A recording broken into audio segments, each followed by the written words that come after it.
स्वराज्य न्यूज मराठी, माझा हक्क माझं राज्य स्वराज्य।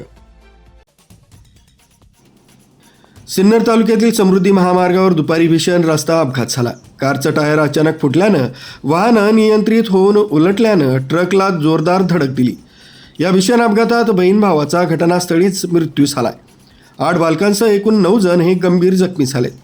हे कुटुंब कल्याण इथून सिन्नर तालुक्यातील फरदापूर गावात लग्न समारंभासाठी आले होते। अपघाताच्या वेळी कारमध्ये 3 प्रौढ आणि 8 बालकं असा एकूण 11 जण प्रवास करत होते।